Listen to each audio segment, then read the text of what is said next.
Selamat datang kembali di pembahasan mendalam kita. Oke, kali ini sumbernya menarik banget nih.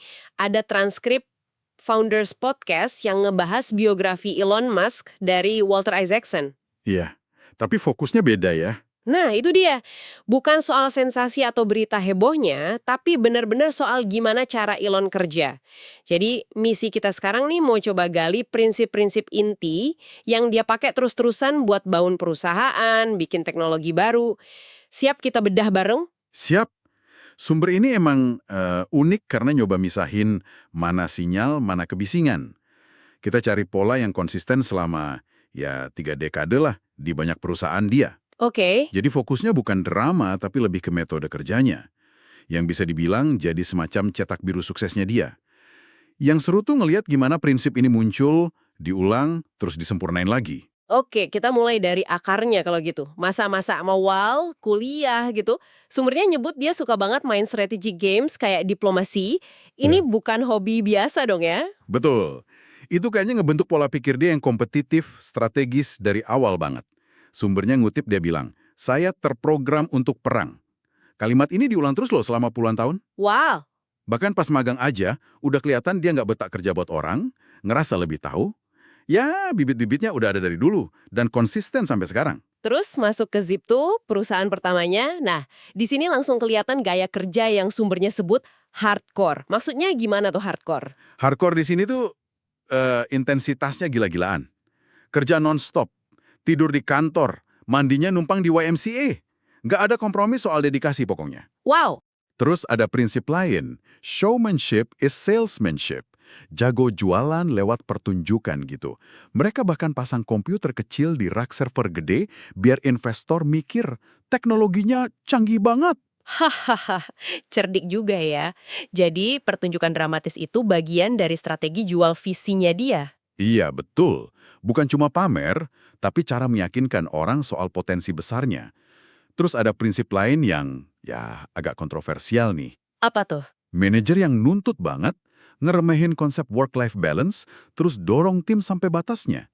Sumbernya nekenin buat dia misi itu di atas segalanya, bahkan di atas perasaan tim. Ini pendekatan berisiko sih, tapi ya efektif buat dorong hasil cepat waktu itu. Dia juga dari awal emang nggak suka perantara ya. Maunya kontrol penuh langsung ke konsumen. Banget. Itu kelihatan banget polanya. Bahkan pas Zip2 dijual pun, uangnya nggak jadi tujuan akhir kan? Bener. Uang 22 juta dolar yang dia dapat itu langsung dia putar lagi buat bikin X.com yang nanti jadi PayPal. Kutipannya juga jelas, kepuasan sejati itu yang menciptakan perusahaan. Uang cuma alat buat dia. Ini nunjukin juga toleransi resikonya yang luar biasa tinggi. Prinsipnya, kaya atau bangkrut nggak ada di tengah-tengah. Gila ya. Pindah ke PayPal, polanya sama lagi. Intensitas tinggi, deadline nggak masuk akal. Persis, plek ketiplek. Tidur di bawah meja, kerja gila-gilaan. Nah, di sini mulai kelihatan obsesi dia sama penyederhanaan, terutama di user interface. Sumbernya bilang ini bibit awal dari algoritma Elon yang nanti kita bahas. Oke. Prinsip lain, dia nolak pasar niche, pasar kecil gitu. Ambisinya selalu mau ubah seluruh industri. Dia juga rombak struktur, jadi engineer yang pimpin proyek, kerja langsung sama desainer, nggak dipisah. Pemisahan itu dianggap sumber masalah. Menarik. Sumber juga nyorot pengetahuannya yang detail banget, bahkan di area spesialis orang lain. Sampai Max Levchin aja ngakuin Elon kadang lebih tahu. Ya, itu cara dia motivasi sekaligus nunjukin standar dia yang tinggi banget. Dia juga percaya CEO itu harus jadi muka perusahaan di publik. Deskripsi dia waktu itu keras, nggak kenal capek, berani ambil risiko ekstrim kayak bakar perahu, pede banget itu katanya masih relevan sampai 3 dekade kemudian. Meskipun dipecat dari PayPal, dia tetap pede. Bahkan ngaku PayPal bisa jadi perusahaan triliunan dolar kalau dia masih di sana. Tapi cerdasnya, dia jaga hubungan baik sama pendiri lain. Ini penting banget nanti buat SpaceX. Nah, ini dia. Setelah PayPal, lompatannya kan gila banget. Bikin perusahaan roket, SpaceX. Gimana ceritanya orang baru dipecat 2 kali bisa kepikiran bikin roket ke Mars? Proses belajarnya gimana tuh? Prosesnya ini klasik founder hebat sih. Dia ke perpustakaan umum, baca buku teks teknik roket, nelponin ahli-ahli, minjem manual mesin roket tua, bener-bener kayak ngelahap seluruh rak buku di bidang baru itu. Luar biasa. Misinya jelas dari awal, bikin manusia jadi spesies multiplanet. Bisnisnya nyusul belakangan. Ini unik banget pendekatannya. Misi dulu, baru mikir duitnya gimana. Dan di sini dia nekenin prinsip penting lain ya. Kemajuan teknologi itu nggak otomatis. Betul, kata dia, teknologi cuma maju kalau banyak orang kerja keras banget. Ini nyambung ke kemampuan dia ngebungkus usahanya jadi sesuatu yang maha penting buat peradaban. Inspirasi itu kunci. Kutipannya juga bagus. Hidup itu bukan cuma soal mecahin masalah, tapi juga ngejar mimpi besar. Tapi ya dia pragmatis juga. Pindah ke LA karena pusat talenta aerospace di sana. Biar peluang suksesnya lebih gede. Tapi katanya nggak bilang istri dulu ya? Iya, sumbernya nyatet gitu. Katanya Elon tidak diciptakan untuk ketenangan domestik. Agak gimana gitu ya dengernya? Haha, iya juga. Nah, di SpaceX ini dia ngembangin konsep Idiot Index. Bisa jelasin dikit nggak? Idiot Index itu gampangnya gini, rasio antara biaya produk jadinya sama biaya bahan mentahnya. Kalau rasionya tinggi banget, artinya banyak biaya di tengah-tengah proses. Overhead, macam-macam yang bisa dipangkas habis kalau manufakturnya efisien. Oh, oke. Nah, menurut dia, roket itu punya idiot index yang tinggi banget. Jadi banyak banget ruang buat bikin lebih murah secara radikal. Pantesan dia obsesif banget sama kontrol biaya ya. Sumber bilang kata biaya muncul 158 kali di buku biografinya. Iya, kayak Andrew Carnegie gitu. Dia percaya biaya itu bisa dikontrol ketat. Ini yang bikin dia ngotot in-house manufacturing, bikin hampir semua komponen sendiri. Melawan arus banget ya waktu itu. Kan lagi ngetren outsourcing. Betul, tapi dengan gitu dia dapat kontrol penuh, kualitas, biaya, kecepatan. Contoh ekstrimnya kan ada tuh. Komponen yang biasa dibeli $120.000, mereka bikin sendiri cuma $5.000. Gila bedanya. Nah, dari sini mulai kelihatan algoritma terkenalnya itu. Langkah pertamanya apa? Langkah pertama, dan ini mungkin yang paling dasar ya, question every requirement. Pertanyakan semua persyaratan. Dia bakal ngejar engineer-nya. Siapa yang minta syarat ini? Sebut namanya, jangan departemennya. Hahaha, detail banget. Ya, semua persyaratan dianggap cuma rekomendasi kecuali hukum fisika. Ini penerapan first principles thinking yang kuat banget. First principles thinking itu apa sih? Itu cara mikir dengan mecah masalah sampai ke dasar-dasarnya banget. Kebenaran fisika atau logika paling dasar. Terus bangun solusi dari situ. Bukan niru orang lain atau cara lama. Bener-bener mikir dari nol. Oke, jadi pertanyakan segalanya. Prinsip berikutnya yang selalu dia ulang-ulang. A maniacal sense of urgency is our operating principle. Rasa urgensi gila itu prinsip operasi kami. Dia sering minta jadwal dipotong setengah, terus setengah lagi. Gila. Tercapai emang. Ya, seringnya meleset sih targetnya. Tapi mentalitas kayak gitu bikin mereka gerak jauh lebih cepat dari pesaing manapun. Dia juga nuntut semua orang tahu detail kerjaannya. Dan nganggap dirinya jenderal garis depan. Selalu ada di pabrik, di lapangan. Prinsip-prinsip ini dia bawa juga ke Tesla dong ya? Fokus misi, kontrol penuh, manufaktur jadi inti. Persis. Misinya kan mobil listrik berkelanjutan, bukan cuma bisnis mobil. Makanya dia ngotot bikin komponen kunci sendiri. Baterai, motor, software, integrasi vertikal gitu. Jadi pabriknya penting banget ya? Banget. Buat dia, proses manufaktur, mesin yang bikin mesin, itu sama pentingnya atau mungkin malah lebih penting dari desain mobilnya. Sumbernya ngebandingin sama Henry Ford zaman dulu, yang juga ngontrol semua. Ada untungnya juga ya punya banyak perusahaan sekaligus, bisa transfer ide gitu. Nah, itu salah satu keunggulan dia. Teknik dari SpaceX dipakai di Tesla, sebaliknya juga. Contohnya pakai oven serat karbon SpaceX buat bodi mobil Tesla. Ini nunjukin juga determinasinya yang gila. Investor sekelas Michael Moritz dari Sequoia aja awalnya nolak Tesla, dianggap misi mustahil. Tapi belakangan ngaku, dia ngeremehin tekadnya Elon. Ngomongin tekad, Sumber juga banyak cerita soal gagal dan bangkitnya dia kan? Termasuk pas 2008 itu, wah, SpaceX sama Tesla hampir mati katanya. Betul banget. Buku ini nggak nutupin gagalnya kok. Keputusan maksa luncurin roket dari kuaja lain yang gagal itu contoh ketidaksabaran dia. Dan dia ngakuin itu. Terus ada cerita dia nyewa jet $90.000 cuma buat ambil kapasitor biar hemat sehari. Itu kan gila, demi sehari. Kalkulasinya dia beda. Waktu lebih mahal dari uang kalau menyangkut misi besar. Pas roket meledak pun, responsnya cuma, kita akan terus berjuang, apapun yang terjadi. kapasitas nahan sakit, pain tolerance dia, itu jadi tema penting banyak. Dan pas krisis 2008 itu malah dibantu sama mantan rivalnya di PayPal-nya. Ironis ya, tapi benar, investasi 20 juta dolar dari Peter Thiel yang dulu saingan berat di PayPal itu ikut nyelamatin SpaceX. Penyelamatan Tesla juga dramatis. Gimana tuh? Pas orang Daimler mau datang, tim Tesla dalam waktu super singkat modif mobil smart car pakai mesin sama baterai roadster. Bukan presentasi PowerPoint, tapi langsung demo dadakan. Eksekutif Daimler kaget pas test drive, langsung setuju investasi 50 juta dolar. Kalau nggak ada itu, Tesla mungkin udah nggak ada. Ini contoh kombinasi urgensi gila sama showmanship lagi. Wah, benar-benar di ujung tanduk ya. Pelajaran penting dari masa sulit itu apa jadinya? Terutama soal desain sama manufaktur. Pelajaran utamanya, kalau desain susah diproduksi massal, berarti desainnya jelek. Desain yang benar itu harus nyatuin tampilan sama kemudahan bikinnya. Sumbernya ngutip Steve Jobs. Desain itu jiwa fundamental dari ciptaan manusia. Elon juga nambahin elemen kejutan, kepribadian di produk. Kayak gagang pintu model S yang bisa nyapa gitu. Itu juga bagian showmanship ya, biar ada ikatan emosi. Pasti. Kejutan kecil gitu bikin orang ngomongin jadi promosi gratis. Sementara itu, prinsip pertanyakan persyaratan terus dipakai buat neken biaya gila-gilaan. Contohnya, Banyak, revisi aturan derek roket yang udah kuno, hemat jutaan dolar.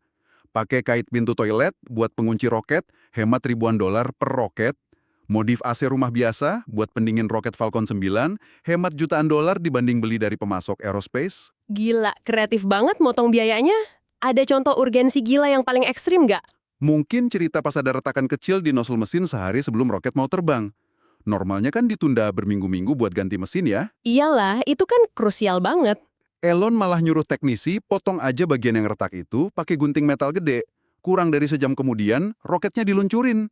Ini tindakan yang, wah, nggak kebayang di industri aerospace yang super hati-hati. Nggak mungkin. Serius? Serius, sumbernya cerita gitu. Nah, di Tesla, prinsip ini diterapin gimana di pabrik? Iya, gimana tuh? Intens banget. Pabriknya di AS, jadi feedback loop antara desain sama manufaktur bisa harian. Meja engineer ditaruh persis di pinggir lini produksi, biar mereka ngerasain langsung dampak desain mereka ke produksi. Wah, langsung kena ya kalau ada masalah. Betul, Elon sendiri lebih banyak di lini perakitan daripada di studio desain. Dia bilang beban otak mikirin desain pabrik itu lebih gede daripada mikirin desain mobil. Dia juga nggak segan mecat orang cepat dan terus ngulang mantra ultra hardcore. Terus muncul obsesi ngurangin berat sama kompleksitas ya. Kayak pendaki gunung ngurangin beban ransel. Analogi yang pas banget. Hapus bagian, pakai material lebih ringan, las lebih simpel. Dia terus nantang tim, apalagi yang bisa kita hapus. Dan ini dibingkai dalam misi besarnya. Roket yang bisa dipakai ulang sepenuhnya. Itu kunci keperadaban multiplanet. Mantra dia. The best part is no part. Bagian terbaik itu kalau nggak ada bagian sama sekali. Nah, ini kita sampai ke intinya nih. Mari kita rangkum algoritma Elon yang katanya dia ulang terus-menerus itu. Apa aja langkah-langkahnya? Oke, algoritma ini benar-benar disempurnain pas masa neraka produksi Model 3. Intinya ada 5 langkah, dan urutannya ini krusial banget. Oke, apa aja? 1. Pertanyakan setiap persyaratan. Pastiin syarat itu benar-benar perlu. Datang dari siapa? Jelas. Bukan cuma asumsi atau kebiasaan lama. Anggap semua cuma rekomendasi, kecuali hukum fisika. Sip, pertama tanya dulu. Kedua, 2. Hapus bagian atau proses sebanyak mungkin. Harus agresif. Targetnya minimal hapus 10%. Kata dia, kalau nggak ada bagian yang nanti mesti ditambahin lagi, berarti kamu kurang berani ngehapusnya. harus berani motong ya. Ketiga, 3. Sederhanakan dan organisir. Tapi ini dilakuin setelah langkah kedua, setelah ngehapus. Jangan nyederhanain sesuatu yang harusnya dari awal nggak ada. oke, hapus dulu, baru rapihin. Keempat, 4. Percepat waktu siklus. Nah, setelah semua bersih dan simpel, baru fokus bikin lebih cepat prosesnya. baru ngebut ya. Terakhir, 5. Otomatisasi. Ini langkah paling akhir. Kesalahan fatal itu ngotomatisasi proses yang harusnya dihapus atau disederhanain di langkah sebelumnya. wah, jadi urutannya penting banget ya. Hapus, simpelkan, baru percepat, dan otomatisasi. Ini kayaknya ngebalik cara kerja banyak perusahaan pada umumnya ya. Banget! Banyak yang langsung lompat ke otomatisasi, padahal prosesnya mungkin nggak perlu atau bisa lebih simpel. Elon malah sempat jadi kayak anti otomatisasi berlebihan gara-gara pengalaman di Tesla. Dia buang banyak robot dari lini produksi. Oh iya? Iya, pelajarannya, manusia sering diremehin kemampuannya. Dia juga nerapin walk to the red. Ada monitor status di pabrik, kalau ada stasiun yang merah, artinya masalah, dia langsung samperin ke sana dan minta solusi saat itu juga. Langsung di tempat ya? Selain algoritma itu, ada prinsip pendukung lain yang sering dia omongin. Ada beberapa, misalnya manajer teknis itu harus punya pengalaman teknis langsung di lapangan. Terus, pertemanan di kerjaan itu bisa bahaya karena bikin orang nggak enak ngasih kritik jujur. Masuk akal juga sih. Terus, boleh salah, tapi jangan salah dengan pede banget. Jangan minta tim ngerjain sesuatu yang kamu sendiri nggak mau lakuin. Lakukan skip level meeting, ketemu langsung sama anak buahnya manajer kamu, biar dapat info tanpa filter. Rekrut orang utamain sikapnya, skill bisa diajarin. Dan tentu saja, urgensi gila itu tadi. Nah, prinsip-prinsip ini gimana diterapin di usaha barunya? Kayak Starlink, atau pas heboh ngambil alih Twitter. Polanya sama persis, nggak berubah. Di Starlink, dia pecat seluruh tim manajemen awal. Diganti sama engineer roket senior SpaceX yang nggak ngerti satelit, tapi ngerti banget algoritma Elon. Mereka mulai dari nol lagi, pakai first principles. Wow, di Twitter juga gitu. Iya, begitu masuk, langsung minta perubahan cepat. Engineer harus bisa coding, budaya aman secara psikologis yang dianggap lamban, diganti sama etos kerja hardcore.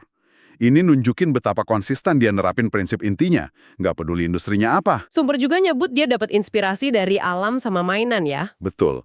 Contohnya, mobil self-driving harusnya bisa jalan cuma pakai kamera. Kan manusia nyetir pakai mata visual doang. Atau terowongan boring company harusnya bisa mulai ngegali miring ke bawah kayak tikus tanah. Nggak perlu lubang vertikal gede dulu. Oh iya ya. Terus dari mainan?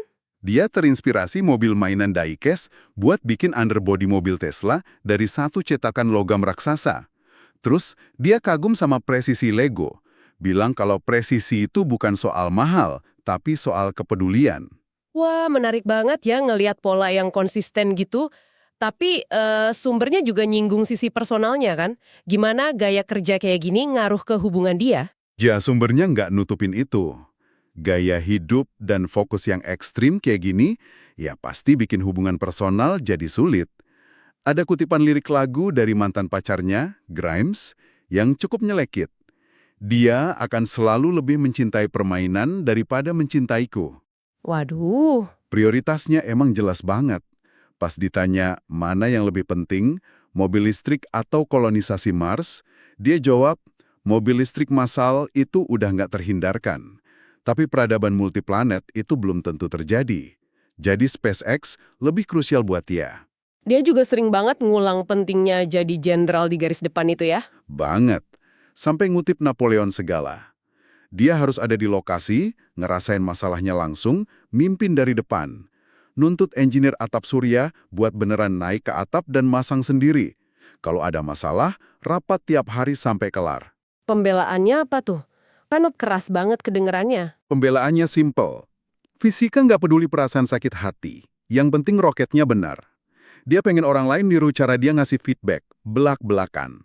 Oke, jadi kalau kita tarik benang merahnya nih setelah bedah semua ini, intisari cara kerja Elon Musk versi sumber ini berarti kombinasi dari misi besar yang inspiratif, urgensi gila, mikir dari first principles, obsesi sama penyederhanaan dan penghapusan, kontrol penuh, plus daya tahan luar biasa sama tekanan dan kegagalan. Gitu ya?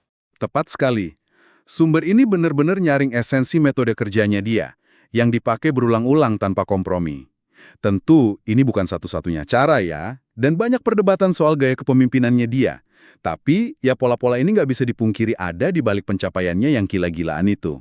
Ini benar-benar ngasih perspektif beda ya. Fokus ke bagaimananya, bukan sekedar apa atau mengapa yang sering jadi berita. Betul. Mungkin jadi pertanyaan refleksi juga buat Anda yang dengerin.